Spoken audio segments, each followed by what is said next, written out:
Hello, my name is Kaitlyn Matthews, and I did my presentation on the Battle of Britain. So first, we can start with an overview of the battle. It was the first ever air battle that was fought between Germany and Britain. This battle was fought during World War II, and it started July 10th, 1940, and lasted until October 31st, 1940. So it lasted about 3.5 months. It began in the water, moved to the land, and then was solely fought in the air. And it was considered a defensive victory for Britain. So who was involved? Well, you have Britain's Royal Air Force, which is abbreviated as RAF, and then below is a picture of one of the British planes that was used during the battle. The most commonly used planes for the British side were the British Hawker Hurricane and the Supermarine Spitfire Mk1. There was also the Luftwaffe, which was Germany's Air Force, and then again below is a picture of one of the planes that was used. And as you can see on the tail of the German plane is a swastika, which indicated that it was a German plane. And the Germans used the German Messerschmitt Bf 109E variant single-engine fighter plane during the battle. Some important people during this battle. The first was Adolf Hitler. He was the leader of Germany and the one behind the entire invasion. Hitler was fascinated with how much control Britain had, and he thought that if he could invade Britain, he would eventually be able to take over the world. Next is Hugh Dowding. He was the Air Chief Marshal for the RAF. He spearheaded the development of the air defense network, which gave Britain a huge advantage during the battle.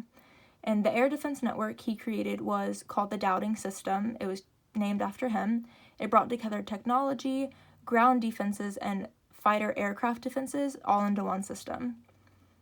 The last person was Commander-in-Chief of the Luftwaffe, Hermann Göring. He lacked the knowledge and strategic thought needed to defeat Britain, which ultimately led to Germany being defeated during this battle. So what caused this battle? Hitler wanted to invade Britain. He wanted all of the land and all of the control, and he thought the only way to do this was to gain air superiority.